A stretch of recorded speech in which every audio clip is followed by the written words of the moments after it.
Putain, j'ai vraiment la gueule pleine de star, hein. Je suis un boutonneux quoi. Avant de commencer la vidéo sur la deuxième machine, j'avais fait l'aparté dans la première vidéo, mais je me suis rendu compte que comme j'avais pas de batterie, ça avait pas tenu. J'ai disparu un peu pendant 2 mois. Alors, c'est pas que je suis suivi par beaucoup de gens ou quoi que ce soit, mais peut-être qu'il y a des gens qui se sont posés la question. Honnêtement, il s'est passé pas mal de trucs pendant les fêtes, on va dire des relations humaines ou n'importe quoi. Ça m'a mis un peu dans le bas moralement, et j'avais plus trop goût à me montrer, j'avais besoin de réfléchir, j'avais besoin de m'isoler et d'arriver à penser. J'étais un peu, honnêtement, c'était un peu blessé. J'étais un peu blessé, j'étais pas au mieux de ma forme. Et je pense que j'aurais été pas très marrant, ni hyper spontané. Et pas forcément quelque chose qui peut plaire. Et aussi, c'est pas une image que j'ai envie de montrer. C'est pas, ça me correspond pas. Voilà.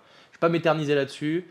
Ça fait du bien d'être de retour un petit peu. On verra combien de temps j'arrive à tenir, si mentalement je tiens. Non, ça c'est pas ouf à dire. On essaye d'avancer. Je pense que dans 3 4 jours, la vidéo sur la couture, sur les patrons, le choix du tissu, les motifs. S'il y en a qui veulent participer, ça me fait vraiment plaisir. S'il y en a qui ont des idées ou même qui veulent m'envoyer des motifs ou des petits dessins qu'ils voudraient mettre sur le tissu, je suis ouvert à absolument tout. Ethan m'avait beaucoup aidé sur ce truc-là. Et j'en profite aussi au passage, parce que je pense que je le pense souvent, mais j'oublie de le manifester dans la vidéo. Je remercie tout le monde qui m'aide pour les machines. Notamment Romain qui s'occupe de réparer les machines à coudre. À chaque fois, je l'emmerde pendant des heures. Je lui pose des questions super casse-couilles et à chaque fois, il répond ultra gentiment. Il m'aide absolument tout. Honnêtement, Romain, merci infiniment. Grâce à toi, j'ai gagné beaucoup de temps et surtout, j'ai pu apprendre plein de choses. Deuxième partie de l'industrialisation, on attaque sur la piqueuse plate et puis après, let's go.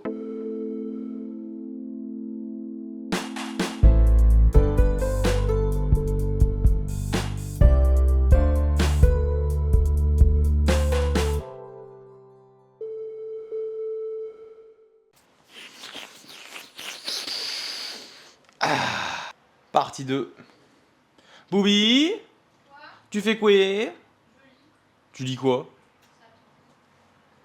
Ok. La sauteuse c'est cool. Et il faut qu'on fasse la piqueuse plate. Que tu vois la gueule du truc. C'est ce qu'on appelle une piqueuse plate industrielle ça. Ça fait qu'un seul point. Le point Dre. Le... Je l'ai déjà beaucoup nettoyé. Donc globalement il n'y a plus rien à faire. J'ai changé l'huile. Nettoyer les pièces métalliques. Tu le vois peut-être pas mais si tu zoomes un peu encore assez. Tu verras que là... Voilà. Les pièces qui sont là, elles sont trop belles maintenant. C'est un peu tout rouillé donc c'est cool. J'ai des stars plein la gueule honnêtement. Je pense que j'ai filé correctement, j'ai fait tout ce qu'il faut. Le seul truc qui me fait dire qu'il y a un dernier détail à régler, c'est quand j'ai ouvert ici. Il y avait pas mal de rouille à l'intérieur. Et j'ai lu sur la notice que si la machine elle tourne pas à plein régime, enfin plein régime, c'est-à-dire entre 3000 et 3500 points par minute, tout le temps on va dire de façon moyenne, et bah l'huile peut avoir du mal à monter dans certaines pièces. Parce qu'en fait, à l'intérieur de tout ça, tu as des endroits qui sont, où tu peux contrôler l'alimentation en huile. En gros, c'est une vis qui, à mon avis, j'ai pas vu exactement, mais j'intuite que ça doit être ça. Si elle est plus ou moins serrée, elle vient plus ou moins boucher l'arrivée d'huile. Du coup, ça fait que tu as plus ou moins d'huile qui passe. Et quand c'est réglé pour être à 3500 tours minute, ça fait que l'huile circule très vite, beaucoup, avec pas mal de pression. Et donc, à ce moment-là, on serre un peu les vis pour qu'il y ait trop d'huile qui passe. Mais quand on coud moins fort que ça, c'est-à-dire dans mon cas, parce que, je te ferai un essai à 3000 points minute pour que tu vois à peu près la violence du truc. Moi, je pense pas que j'arriverai à coudre à cette vitesse-là, je suis pas assez précis. Donc, moi, je pense qu'on va tabler sur le fait que je vais coudre beaucoup moins vite, genre au moins 2 fois moins vite. Et donc, on va augmenter les arrivées d'huile de ces pièces-là, surtout sur la pièce supérieure. En dessous, j'ai pas spécialement vu de problème d'alimentation. Il n'y avait pas de rouille ni rien, donc je me dis que c'est peut-être ok. Et c'est à peu près tout, je pense. Désolé, je me gratte partout, j'ai l'impression que. On sort le fil. Hop, hop. Voilà. Tac. Donc là, j'ai bien nettoyé, il y avait pas mal de rouille. Ce que je pense, c'est que c'est un poil pas assez alimenté en huile. Les pièces sont pas méga lubrifiées, elles le sont un peu, mais pas méga. Donc je pense qu'il faut juste ouvrir un petit peu plus la vis, la valve. Donc là, tu vas avoir ma grosse tête devant. Et pour ça, il faut que je vérifie où c'est. Bon, je vais démonter un petit peu. C'est... Et c'est... On va en profiter pour nettoyer un peu les pièces là, que je sens qu'elles soient un peu... elles soient un peu sboulgui, comme on dit dans le milieu. Voilà. Oui, j'ai un accès là. D'accord. Cette vis là, c'est celle qui contrôle l'arrivée d'huile. Elle a un petit point dessus. Oh yeah. Donc là, notre but à nous, c'est de la tourner un petit peu vers l'autre côté. Voilà. Et c'est ajusté ça. On va voir si ça suffira. Il suffira d'une étincelle. Oui, d'un rien. D'un contexte.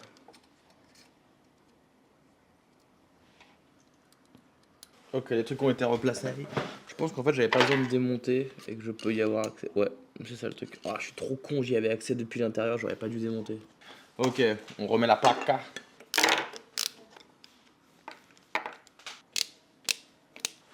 Maintenant, il faut qu'on aille voir un dessous. On a plusieurs paramètres, si je dis pas de bêtises. On a ici, et on va avoir ici l'eau, une petite vis avec un plus et un moins. Si tu veux voir. Celle-là, là. D-I-A-M. Ça là, t'as bien lubrifié quand même au niveau du hook. Donc j'ai pas l'impression que c'est besoin. Ah oui, je pense que c'est bon du coup. Ok, je pense que c'est bon. Ce qu'il faut qu'on fasse, c'est qu'on fasse tourner la machine à vide pour voir si ça splash un peu là-dedans. Ça splish, splash, touche. Mais sinon, à part ça, je pense que la machine est clean. Pour faire une petite analogie, si c'est entre 3000 et 3005 points par minute, ça fait à peu près 50 points par seconde. C'est ce que je veux dire. 60-70 points par seconde. Ce qui est énorme d'ailleurs. Sur une machine familiale, les plus performantes, elles peuvent taper 600, 800, 1000 points, grand max par minute. Donc là, il faut déjà voir que c'est déjà rapide. Hein. Là, il faut comprendre ce que c'est 3000 points.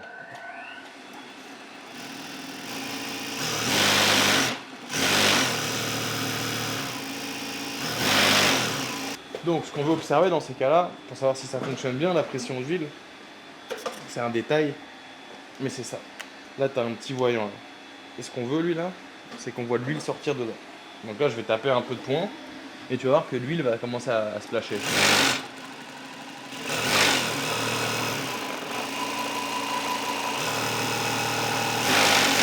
Pour m'assurer que j'ai pas fait de bêtises, ce qu'on va faire, c'est que je vais couper la machine, je vais rouvrir là, voir s'il y a un peu d'huile qui est montée.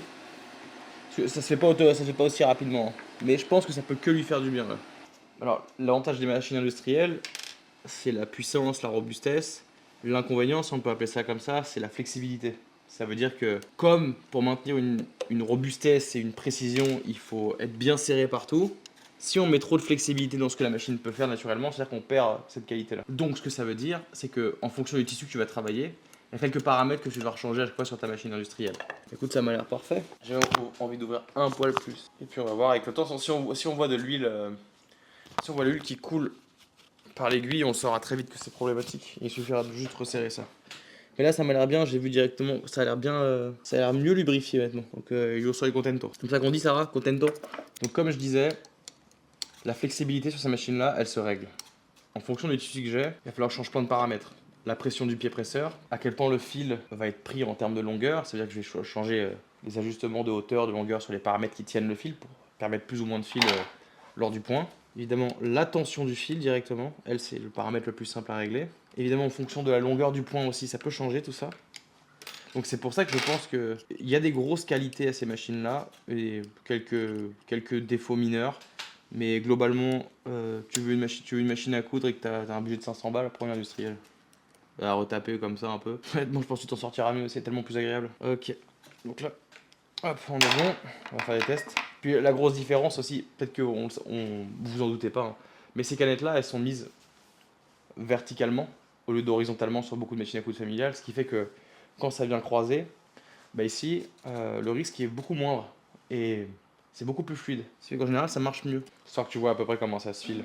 Parce qu'en fait, en fonction de l'enfilage, il peut y avoir plusieurs problèmes. On voit, parfois on doit enfiler du dessus vers dessus, et là ici c'est l'inverse. Alors pourquoi il faut, j'ai l'impression, peut-être que les gens me corrigeront, que dans cette machine-là, si le fil il passe d'abord en dessous puis au-dessus, ça fait rater un point de temps en temps. Alors, pourquoi je dis ça? C'est parce que hier soir quand je faisais de la couture, bah, j'ai vu que ça ratait certains points. Mais de façon totalement teubée, tu vois. Donc, hop, hop, hop, premier disque là. On peut dire sûrement tirer un peu plus, je sais pas trop. Fil, disque de tension, crochet, tac, tac. Tu descends ici, tu passes dans la petite attache, comme ceci. Allez. Et voilà, là c'est enfilé. C'est un vieux froc que j'avais fait ça. Donc, tac.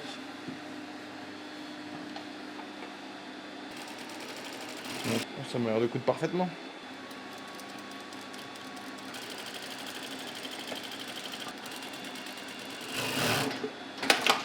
Bah écoute, ça m'a l'air parfait. Ça m'a l'air parfaitement parfait. La question c'est à La question qu'on se pose dans ce cas-là, c'est quelle épaisseur je peux arriver à prendre. Là, j'ai fait une grosse épaisseur sa mère là.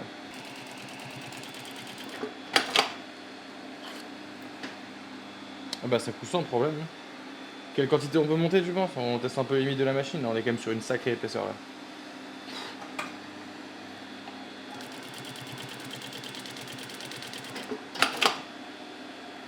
Le pied presseur il a du mal. Bon. Et bah ça a cousu sa mère, écoute. Hein. Ok, ok. Elle est belle maintenant. Hein. Elle est bien retapée. Oula. Ça m'a l'air très bien. Et pour te montrer pourquoi je peux pas coudre à 3000 points minute, voilà pourquoi, voilà pourquoi. Pour te montrer la puissance que ça donne 3000 points minute. Voilà. Après ça marche parfaitement. Hein. Mais 3000 points minute, je pense que j'ai zéro contrôle. Il y a un petit peu de cracra là. Mais sinon globalement je pense qu'on est bon. Hein. Bon celle-là ça a été beaucoup plus rapide. Vu que la personne à qui je l'ai acheté l'avait déjà fonctionné il y a encore un mois, il me l'avait montré, il me l'avait monté, il me l'avait filé. Là, je voulais juste m'assurer que tous les paramètres étaient les bons et qu'il n'y avait pas trop de soucis ou quoi que ce soit. Ça a l'air de bien huiler les tiges, donc j'aime bien. Donc finalement, là-dessus, j'avais beaucoup moins à part un coup de nettoyage et je pensais pas que c'était vraiment utile de filmer. La vraie grosse différence, c'est les pièces métalliques que j'ai bien reprises. La machine est propre. Mais hormis ça, elle était déjà hyper bien fonctionnelle. J'ai reçu quelques messages par rapport à la vidéo précédente me demandant globalement, Julien, qu'est-ce que tu branles? C'est-à-dire, pourquoi tu changes de machine? Pourquoi on a l'impression que ça avance pas? Alors, pas tous, hein, mais j'ai dit qu'associé à mon père, ça aussi, et des gens de la famille. La semaine dernière, et même il y a plutôt 3 semaines, j'ai trouvé des fournisseurs un peu partout dans le monde qui me permettaient d'avoir le tissu que je voulais et tout ce qu'il me fallait. Et donc j'ai voulu faire un premier prototype la semaine dernière, un vrai prototype, c'est-à-dire qu'avec le pantalon en finale que j'avais en tête. Et j'ai mis en tout 3 heures à le coudre. Et il faut comprendre que sur ces 3 heures de couture, j'ai mis 45 minutes à faire le pantalon et 2 heures et quart à passer mon temps à renfiler les machines, à les reparamétrer, etc., etc. Tout ça pour avoir un débit qui était vraiment nul. Et donc j'ai projeté, qu'est-ce qui se passerait si, imaginons, je lance la marque, tout ça, et que je commence à avoir beaucoup de commandes. Et ben je pense que ce serait pas tenable. Parce que si je dois faire une dizaine de pantalons par jour, et qu'en fait je passe à chaque fois 2 heures et demie par pantalon à tout renfiler, à tout reparamétrer, en termes de production, je vais servir à rien. Et puis honnêtement, ça va être la honte. Sauf que je pense que le marché du textile, alors je ne me projette pas comme un industriel du textile, c'est un marché qui est gigantesque et je pense qu'aujourd'hui les standards qu'ont les gens c'est quand même que la production soit assez rapide. C'est que j'ai pas envie que, enfin en tout cas pour moi, j'ai pas envie quand je commande un pantalon qu'ils mettent un mois et demi à arriver. Et j'ai pas envie du coup que si les gens me commandent des pantalons, ils se disent bon bah je le reçois dans un mois et demi. Alors qu'ils peuvent aller en bas de chez eux à Zara, H&M et puis l'avoir le jour même. Et là évidemment c'est plutôt philosophique, ce qui s'entrechoque c'est on va me dire oui mais soit si tu le fais toi-même, là c'est Zara, oui. Mais dans le fond, euh, si les gens achètent parce que je fabrique, c'est un plus c'est sûr. Mais au fond, il faut aussi que je me rapproche un peu de ce qu'on pourrait appeler la concurrence. C'est que même si c'est du low cost et qu'ils ont 50 000 Chinois qui le font pour eux, il y a quand même une forme de cohérence. C'est pas parce que je le fais tout seul qu'il faut non plus dégrader vraiment la qualité de service. Bref, je pense que tout le monde aura compris. Et finalement, j'ai fait et Sarah me regardait coudre et elle-même se disait, c'est pas possible que ce soit aussi galère. On met 1000 ans, le résultat il est correct, mais c'est pas aussi précis, c'est pas aussi régulier. Donc je vais sûrement en chier. Et c'est à ce moment-là, je me suis dit, bon, fuck it, il faut que je trouve un moyen d'avoir une industrielle. Et ça a commencé par la piqueuse plate. Et par chance, peut-être c'est un signe du dessin, le lendemain, enfin le soir même, pardon, je trouve sur Bordeaux la piqueuse plate que vous voyez là, ma magnifique Juki. Regarde-moi ça comme elle est belle. Elle est belle, hein, c'est ma piqueuse plate. Je la trouve, les mecs sont super sympas, ils me l'amènent, ils me la montent, ils m'expliquent tout. Refait, je fais quelques essais, c'était incroyable. Enfin, je veux dire, la sensation dessus, elle est folle. Et dans la foulée, je me dis, bon, une fois que tu as goûté à industriel et à des produits qui sont faits pour encaisser et se faire tabasser, quand je repasse sur ma surjeteuse qui est pas industrielle, qui est familiale, ouah, j'ai l'impression d'avoir un jouet entre les mains. Je pense que c'est une des meilleures surjeteuses familiales qui existent, très sincèrement. Elle est très douce, très fluide. Mais la sensation entre les deux, entre l'industriel et ça, c'est vraiment le jour et la nuit. Et donc je me suis dit, il me faut absolument une surjeteuse industrielle. Donc j'ai commencé à regarder, j'ai commencé à chercher un peu loin parce qu'il n'y en avait pas des.